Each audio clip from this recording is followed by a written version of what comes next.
Hello students, अपने chapter को आगे बढ़ाते हैं। आज हम डिस्कस करने वाला है इस चैप्टर का एक और मोस्ट इंपॉर्टेंट टॉपिक। हमारे टॉपिक का नाम होने वाला है यूनिफॉर्म सर्कुलर मोशन। पहले हम डिस्कस करते हैं सर्कुलर मोशन क्या होता है, उसके बाद हम यूनिफॉर्म सर्कुलर मोशन डिस्कस करेंगे।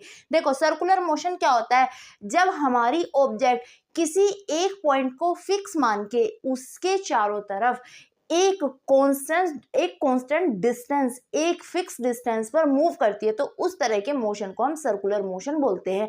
ये कांस्टेंट हमारी डिस्टेंस, फिक्स डिस्टेंस या फिर फिक्स पॉइंट क्या होते हैं। देखो, सपोज हमारे पास ये पॉइंट है, ठीक है, इससे एक फिक्स डिस्टेंस हमारी ऑब्जेक्ट की होनी चाहिए। यहाँ पे भी कहीं पर भी जाओगे आप तो हमारी ये डिस्टेंस क्या होनी चाहिए, फिक्स, चेंज नहीं होनी चाहिए, कांस्टेंट डिस्टेंस होनी चाहिए ये।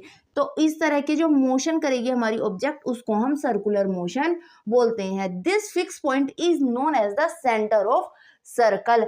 अब देखो, ये मोशन सिर्फ और सिर्फ सर्कुलर मोशन ही क्यों होता है। आप इस फिक्स पॉइंट के आसपास मूव कर रहे हैं, सपोज आप लीनियरली मूव कर रहे हैं, तो आप क्या देखते हैं, जैसे जैसे आप दूर जाते हैं ये डिस्टेंस चेंज होती जाती है। आप इधर जाएंगे, ठीक है, आपने क्या देखा, अगर आप यहाँ से मूव करके ऐसे जा रहे हैं, इस पॉइंट पर डिस्टेंस अलग है, इस पर अलग है, इस पर अलग है, हर पॉइंट पर हमारी डिस्टेंस चेंज हो रही है। सिर्फ सर्कुलर मोशन ही ऐसा मोशन है जिसमें हमारे पॉइंट से हर पॉइंट पर डिस्टेंस सेम रहती है। इस डिस्टेंस को हम क्या बोलते हैं, रेडियस ऑफ सर्कल। आप देखते हैं ना, हर एक पॉइंट पर क्या होगी, सेम डिस्टेंस होगी, is known as the radius of circle. और इस सर्कुलर पाथ को हम क्या बोलते हैं, circumference of circle. The path of object is known as the circumference of circle and the fixed point is known as the center of circle. The distance circumference to center is known as the radius of circle. Is that clear? अब आपको circular motion समझ आ चुका है ना कि circular motion क्या होता है। जब हमारी कोई ऑब्जेक्ट एक फिक्स पॉइंट के चारों तरफ एक फिक्स डिस्टेंस पर सर्कुलरली मूव करती है, तो उस मोशन को हम सर्कुलर मोशन बोलते हैं। When an object moves in a circular path about a fix point is called circular motion. अभी मैंने यूनिफॉर्म सर्कुलर मोशन की बात नहीं की है, अब हम यूनिफॉर्म सर्कुलर मोशन की बात करते हैं। हमारा सर्कुलर मोशन दो तरह से हो सकता है, यूनिफॉर्म या फिर non uniform. Uniform circular motion हमारा वो मोशन होता है जिसमें हमारी ऑब्जेक्ट की स्पीड कांस्टेंट रहती है, स्पीड चेंज नहीं होती है। अगर यहाँ उसने x metre per second speed से चलना स्टार्ट किया है, तो वो इसके हर पॉइंट पर x metre per second speed से ही चलेगा, ठीक है। This is known as the uniform circular motion. Uniform circular motion में हमेशा याद रखना, स्पीड कांस्टेंट होती है। क्या होती है, speed constant, but velocity does not constant. Velocity constant नहीं होती है। Why not, because speed is a scalar quantity. Speed कैसी क्वांटिटी होती है, हमें पता है, स्केलर क्वांटिटी होती है, जबकि वेलोसिटी कैसी क्वांटिटी है, हमारी वेक्टर क्वांटिटी। अगर आपने स्केलर और वेक्टर पढ़ा हुआ है तो आपको अच्छे से पता होगा, स्केलर क्वांटिटीज वो होती हैं जिनके पास सिर्फ और सिर्फ मैग्नीट्यूड होता है, जबकि वेक्टर क्वांटिटीज हमारी वो होती हैं जिनके पास मैग्नीट्यूड प्लस डायरेक्शन दोनों ही होते हैं। और हमें पता है वेलोसिटी के पास मैग्नीट्यूड और डायरेक्शन दोनों होते हैं। अब देखो, जब ये यूनिफॉर्म सर्कुलर मूव कर रही है तो क्या होगा, इसकी हर पॉइंट पर स्पीड सेम रहेगी, बट आप सर्कुलर मोशन में एक चीज देख सकते हैं कि जैसे ये इस पॉइंट पर है तो इस डायरेक्शन ये है, यहाँ पे इसकी डायरेक्शन ये हो जाती है, यहाँ पर ये इस पॉइंट पर डायरेक्शन ऐसे हो जाती है, इस पॉइंट पर ऐसे डायरेक्शन है। हर पॉइंट पर डायरेक्शन चेंज हो रही है या नहीं हो रही है। ऐसा तो नहीं है कि इस पॉइंट पर डायरेक्शन ये है और इस पर भी डायरेक्शन यही रहेगी, नहीं है ना। तो हमने क्या देखा, हमारी डायरेक्शन एवरी पॉइंट पर चेंज हुई है बट स्पीड सेम है। तो वेलोसिटी, क्योंकि क्या है, combination of direction and magnitude, इसके पास डायरेक्शन भी होती है और अपना मैग्नीट्यूड भी होता है। क्योंकि डायरेक्शन चेंज हो रही है तो यानी कि वेलोसिटी चेंज हो रही है, ठीक है। मैग्नीट्यूड या डायरेक्शन, अगर दोनों ही क्वांटिटी हमारी चेंज हो रही है या फिर दोनों में से कुछ एक भी चेंज हो रहा है, तो वो कैसी होगी, हमारी चेंजेबल क्वांटिटी होगी, नॉन यूनिफॉर्म क्वांटिटी होगी वो हमारी। तो इसलिए वेलोसिटी कैसी है, हमारी नॉन यूनिफॉर्म क्वांटिटी है। अब देखो, वेलोसिटी चेंज हो रही है। वेलोसिटी चेंज होने का मतलब क्या है, वेलोसिटी चेंज होने का मतलब है ऑब्जेक्ट के अंदर एक्सीलरेशन है। क्या है ऑब्जेक्ट के अंदर? Acceleration, because acceleration is equals to rate of change of velocity. ठीक है, एक्सीलरेशन हमारा क्या होता है? Rate of change of velocity. ठीक है, अगर वेलोसिटी चेंज होगी तो सिंपल बात है उसके अंदर एक्सीलरेशन होगा, और हमें वही एक्सीलरेशन अपने आज के टॉपिक में फाइंड आउट करना है। जब हमारी ऑब्जेक्ट यूनिफॉर्मली मूव करती है तो उसके अंदर एक्सीलरेशन कितना होता है। तो ये बात तो आपको समझ आ चुकी है कि किस तरह से हमारी ऑब्जेक्ट की वेलोसिटी चेंज हो रही है। क्यों ये मोशन यूनिफॉर्म सर्कुलर मोशन है? क्योंकि क्या है, इसकी यूनिफॉर्म स्पीड, कांस्टेंट स्पीड है, इसलिए हम इसको यूनिफॉर्म सर्कुलर मोशन बोलेंगे। क्लियर? अब मैं थोड़ा सा आपको एक्सीलरेशन के बारे में डिटेल से बताऊंगी। यहाँ पे दो तरह के एक्सीलरेशन यूज हो सकते हैं। आपको मुझे बताना है कि किस एक्सीलरेशन का आप यहाँ पे यूज करेंगे, सिर्फ एक एक्सीलरेशन या फिर दोनों ही एक्सीलरेशन। ठीक है, देखो जो वेलोसिटी होती है उसकी जो डायरेक्शन होती है वो क्या होती है?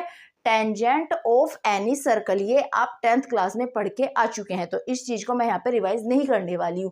ये जो लाइनें क्या बोली जाएगी? Tangent of circle. तो वेक्टर की जो डायरेक्शन होगी वो टेंजेंट के अलोंग होती है डायरेक्शन। ठीक है, अब देखो एक्सीलरेशन क्या बता रहा है? Change in velocity. यहाँ पे दो एक्सीलरेशन होंगे, एक तो होगा हमारा रेडियल एक्सीलरेशन, ठीक है, और दूसरा होगा हमारा टेंजेंटिकल एक्सीलरेशन। ठीक है, टेंजेंटियल एक्सीलरेशन और रेडियल एक्सीलरेशन।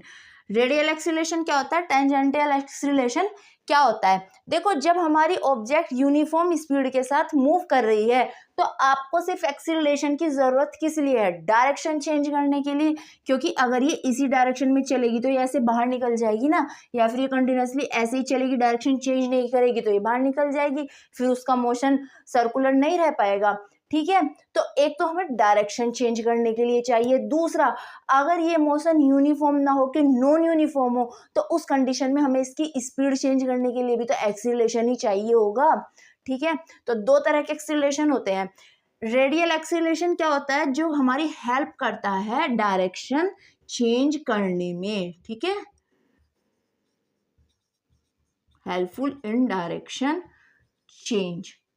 ठीक है, और टेंजेंटियल एक्सीलरेशन क्या करता है? स्पीड चेंज करता है। ठीक है, जो कि इसके टेंजेंट के अलोंग होता है।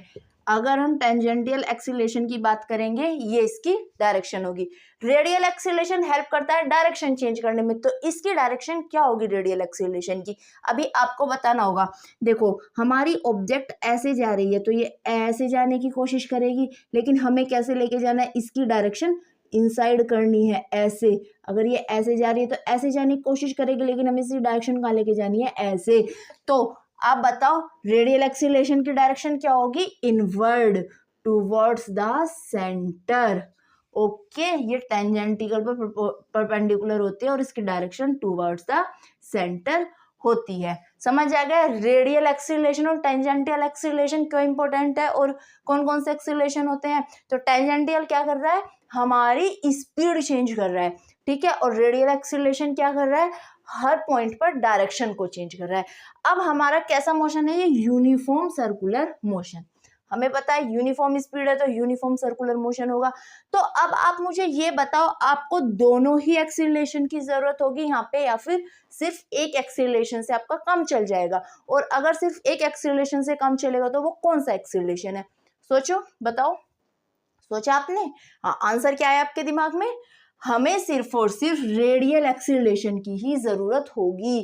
क्यों? क्योंकि हमारे टेंजेंटियल एक्सीलरेशन की जरूरत नहीं है, क्योंकि हमारी स्पीड तो कांस्टेंट है, तो स्पीड तो हमें चेंज करनी ही नहीं है, हमें सिर्फ डायरेक्शन चेंज करनी है। ठीक है, क्लियर है? अब हम इसी एक्सीलरेशन को फाइंड आउट करेंगे with the help of position and velocity vector. ये तो आपने पढ़े हुए हैं।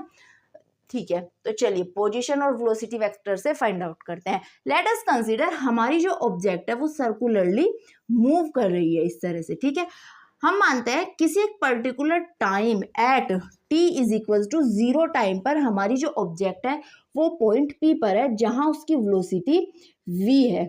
ठीक है, क्या है उसकी वेलोसिटी? सपोज हम यहाँ पे मान लेते हैं इस पॉइंट को। ठीक है, इसकी वेलोसिटी क्या है? v पॉइंट P पर। सपोज जो हमारा फिक्स पॉइंट है इससे हमारा पोजीशन वेक्टर क्या है? r vector. ठीक है, ये इसकी रेडियस भी है, ठीक है, इसकी रेडियस कितनी है, let capital R, okay. After some time at time t is equals to t, time t पर हमारा जो पार्टिकल है वो पॉइंट पी डैश पर पहुंच जाता है, क्योंकि इसकी वेलोसिटी हम क्या मान रहे हैं, चेंजेबल है, क्योंकि इसकी वेलोसिटी क्या हो रही है, चेंज हो रही है। तो सपोज यहाँ पर इसकी जो वेलोसिटी है वो वी डैश हो जाती है और इसका पोजीशन वेक्टर क्या है, आर डैश, ठीक है, क्या है इसका पोजीशन वेक्टर, आर डैश। तो यहाँ पे हमारा डिस्प्लेसमेंट कितना होगा, डिस्प्लेसमेंट क्या होता है, the smallest distance between two position vector, position vector की स्मॉलेस्ट डिस्टेंस, तो क्या होगी वो डिस्टेंस, ये हो जाएगी, इसको हम मानेंगे डेल आर, ठीक है, is equals to del r vector, ठीक है। हम मानते हैं हमारे दोनों पोजीशन के बीच में जो एंगल है वो डेल थीटा है, ठीक है, बहुत छोटा सा, इस डेल का मतलब होता है बहुत छोटा, डी थीटा या डेल थीटा आप कुछ भी मान सकते हो, ठीक है, इसका मतलब है बहुत छोटा। अब देखो ये हमारा एक क्या बन गया, रेडी हो गया triangle.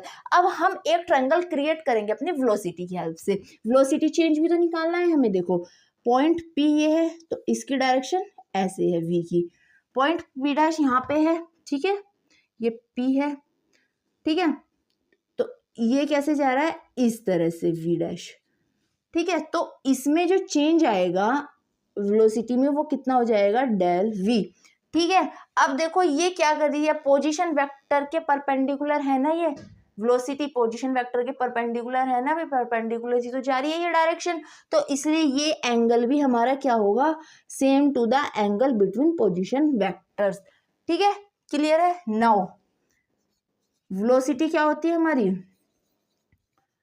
Is equals to displacement upon time, ठीक है, ये हमें फॉर्मूला पता है। और दूसरा एक्सीलरेशन का फॉर्मूला पता है हमें, वेलोसिटी चेंज अपॉन टाइम, ठीक है, यानी कि हम इसे बोल सकते हैं del v upon del t, clear.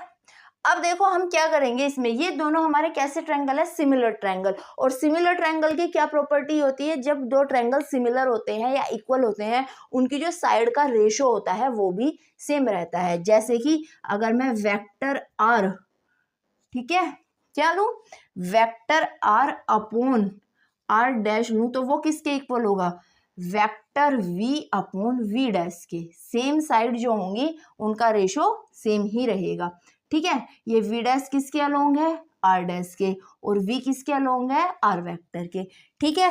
तो इसी प्रॉपर्टी को यूज करते हुए हम क्या करेंगे, del v upon v is equals to del v upon v is equals to del are upon r हो जाएगा, नहीं हो जाएगा, ठीक है, डेल आर अपॉन आर, तो यहाँ से आपका डेल वी कितना हो सकता है, v upon r del r. Rate of change of velocity निकालने के लिए हम क्या करेंगे, इसको डिफरेंशिएट कर देंगे रेस्पेक्ट टू टाइम, तो क्या हो जाएगी ये value, del v upon del t is equals to v upon r del are upon del t, okay.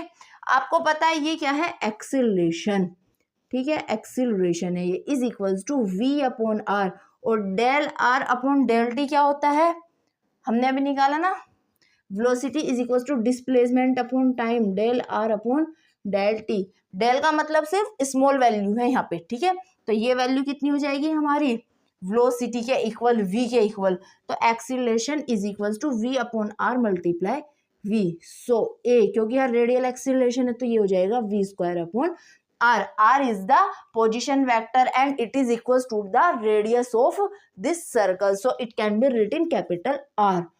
So the radial acceleration of any object in uniform circular motion is equals to the ratio of square of velocity and the radius of that circle. Is that clear?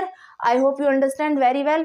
आप इसको एक और तरीके से find out कर सकते हैं rotational motion से। देखो रोटेशनल मोशन मैं आपको एक्सप्लेन कर सकती हूँ पर मैं वो नहीं करना चाह रही हूँ क्योंकि वो एक अलग टॉपिक है, और जो हम रोटेशनल मोशन की हेल्प से वैल्यू निकालते हैं ना, A is equals to R omega, आपको एक छोटा सा इस चैप्टर में मिल जाएगा एनसीईआरटी में वो टॉपिक, लेकिन उसको हम अपना पूरा रोटेशन मोशन पढ़ेंगे ना तभी एक्सप्लेन करेंगे, तो आज हम इसको एक्सप्लेन नहीं करेंगे। और जो इस टॉपिक के न्यूमेरिकल होंगे इस टाइप के, उनको भी हम छोड़ देंगे, उन्हें हम रोटेशनल मोशन के साथ सोल्व करेंगे। तो आज के लिए बस इतना ही, मिलते हैं नेक्स्ट वीडियो में। Thank you so much for watching my video.